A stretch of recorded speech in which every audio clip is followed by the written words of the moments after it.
Já, komið sæl og verið velkomin í hádegisviðtal markaðarins. Kaupþing skilaði 70 milljarða króna hagnað á síðasta ári og hann mættur hingað til minna Hreiðar Már Sigurðsson, forstjóri Kaupþings. Þú sáttu við, velkomin. Takk fyrir það. Sáttu við niðurstöðuna? Já, við erum tiltölulega sáttu við niðurstöðuna. Arðsemi eigin fjár upp á 23%, markmið okkar að skila 15% arðsemi eigin fjár. Þetta var kaflaskipt ár, fyrir helmingur var mjög góður, seinni helmingurinn erfiðari, en það breyttust markaðsaðstæður mjög til þess verra. Já. Hvar eru þið sterkastir? Við höfum byggt upp að mínu viti sterka stöðu hérna á Íslandi náttúrulega, í Bretlandi, Danmörku, Luxemborg og Svíþjóð. Og við höfum séð það í okkar rekstri, þar sem við erum með ákveðna stærð. Þar höfum við að okkar viti búið til raunveruleg verðmæti.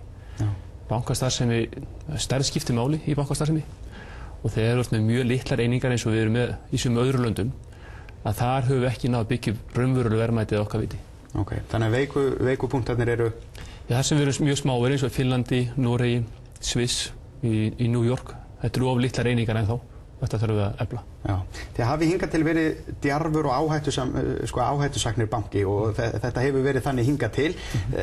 Það var svona, já, á Sigurði og þér að heyra í morgun að nú verið bara, þannig sé bara bremsað og farið sér hægar og það verður ný stefna bankans kynnt. Já, kannski má lesa það milli línana, en það er rétt, við höfum vaxið mjög hratt á undanförnum árum og raunar höfum við vaxið hraðast allra banka í Evrópu.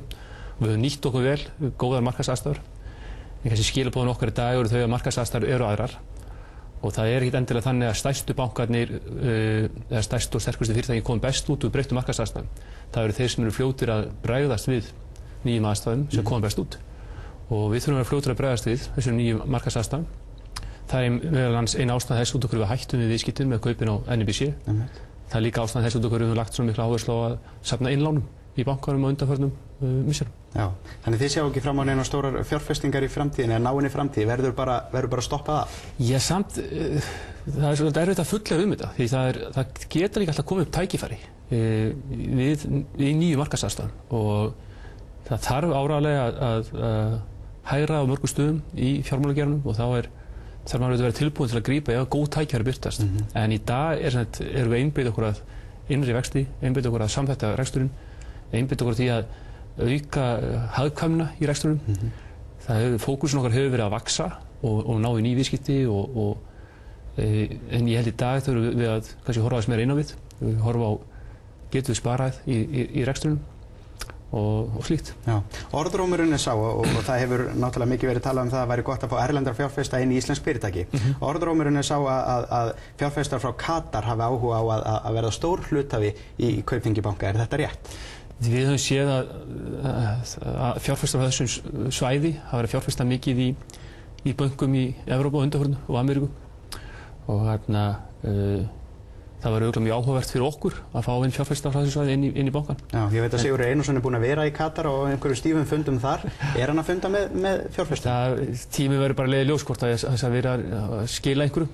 En það var ekki spurning. Það myndi styrkja bankan okkar að fá inn nýja öfluga fjárfesta. Já, orðrómurinn svo að þeir myndu eignast 20% í bankanum. Já, það er enga viðræður komin á svo langt. En þú neitar ekki að þessar viðræður eiga sér stað, þannig að þetta er vel hugsanlegt. Já, ég neita því ekki að við höfum verið að ræða þessi aðila, bæði þarna á öðrum svæðum og við teljum að það væri gott fyrir bankan að fá inn nýja fjárfesta. Já, eins og þessa, hvaða menn eru þetta?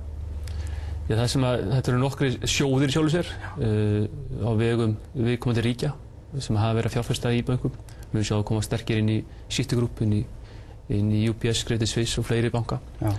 Og þarna er náttúrulega uppsprett auðs í dag. Það er í Miðausturlöndum og í Kína og sem hafa áhyggjur af því að þeir séu að taka yfir vestrænt bankakerfi. Já. Þannig aðalega Bandaríkjamenn sem ræddu við það. Bandaríkjamenn hafa áhyggjur af því. En það verður bara komið ljós hvort að þetta verður einhver. Já, þetta er spennandi mál. Annað, Óli Björn Kárason satt hérna hjá mér í gær og hann sagði að ástæði fyrir því, það hefði verið svo auðvelt þannig sé fyrir NIBC af því að það er þið sem bakkið út og eru búin að hafa svo stóru yfirlýsingar að þið munuð kaupa bankan, að þið bakkið út og þú segir að allir gangi þannig sé sáttir frá borði, þeir hefðu auðveldlega geta farið í mál. Hvers vegna gera þeir það ekki? Er þetta viðskiptavinir eitthvað sem að þið sjáið framtíðar möguleika með? Ég held að þeir hafi séð samúð við að það var mjög erfitt að ná samlegar áhrifum út úr þessar samningu. og þau plön sem við lögum upp með þeim í ágúst í fyrra, það mjög erfitt að ná þeim fram. Við sáum fram á að við getum lækkað fjármagnskostnað bankans með að vera stærri. Ég held að það sé þveröfugt í dag. Ég held að verra að vera með, við höfum notið verri kjara, sameinaður banki heldur en sitt hvort lagi í fjármögnun. Við sáum líka fram á að við getum aukið tekjurnar með því að vera hluta stærri heild og það er líka mjög erfitt held ég í nýjum markaðsaðstæðum að ná fram þeim samlegðar áhrifum. Það er raunverulega megin ástæða. Og meðan ég gleyma því að Joseph Flowers var ekki einungis að selja NBC, þau voru líka að verða næststærsti hluthafinn í Kaupþingi. Svo það fyrir þá var mikilvægt að þetta dæmi myndi ganga upp og væri hagfellt. Og svo það held ég svona kannski megin ástæðan fyrir því út af hverju þeir fallast á svo sameiginlegu niðurstöðu okkar. En þeir standa ekki mjög sterkir eftir þetta, eða? Þeir, náttúrulega Joseph Flowers stendur mjög sterkt. Þeir gríðarlega mikið fjármagn og eru með alla stærstu banka og fjárfesti í heiminum á bak við sig. NBC þurfa hins vegar líka til að gera einhverjar breytingar og þeir hafa verið að tilkynna þær.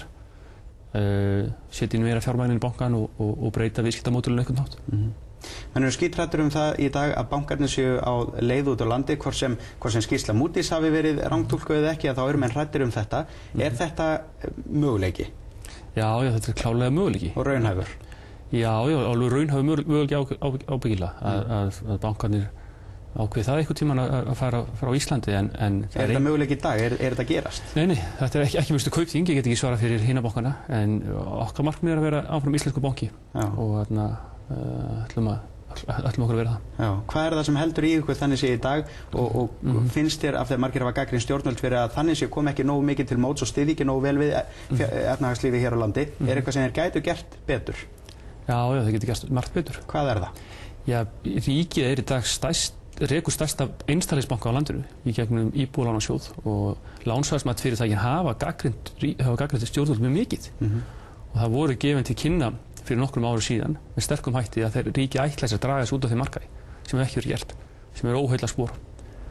Ég held líka að þetta tvöfalda kerfi okkar að vera með verðtryggð og óverðtryggð vexti sé alveg, þetta sé miklu skaðlegra heldur en menn vilja viðurkenna og við erum að sjá það í dag með því að Seðlabankinn múið að hækka vext úr 6% í 13,75% og sama tíma verðtryggðir vextir hækka ekki neitt. Þetta er kerfi sem mínu viti gengur ekki upp. Og svo ég held að við þurfum að gera struktúrbreytingar á okkar fjármálskipan og fjármálakerfi. Já. Hvað viltu sjá Seðlabankann gera? Ég vil sjá Seðlabankann lækka vexti. Það er miklu meiri hæging í íslensku kerfinu heldur en menn hafa kannski gert sér grein fyrir að mínu viti. Við erum að sjá lækkandi hlutafjármarkað frá því í haust. Við erum að sjá að fasteignaverð hefur byrjað að lækka. Við erum að sjá útlánastopp út úr íslensku bankakerfi og vera með vexti á sama tíma sem háa, það tel ég vera hættulegt. Og ég held að þeir verði að slaka á klóni.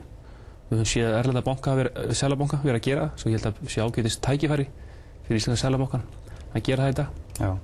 Hvernig sérðu svona, við hefum bara mínútu eftir, hvernig sérðu svona framtíðina núna fyrir það? Sigurjón bankastjóri sagði daginn að þegar hann kom til mín fyrir nokkrum vikum að við værum komin út úr þessu ástandi eftir 6 mánuði, svo hitti ég hann reyndar í þessari viku þar sem hann sagði, ég veit ekki alveg hvernig við erum komin út úr þessu, hvernig sér þú þetta fyrir þér?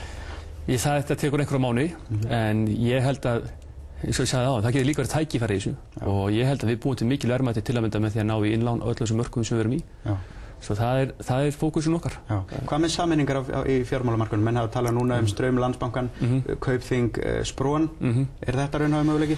Það er örugglega raunhæfur möguleiki að sameina íslensk fjármálafyrirtæki. Þau hefur fjölgað mikið á undanförnum árum og það er ómikil kostnaður í mínu viti í þessu kerfi og við höfum að gera. Hefur áhuga á Spron?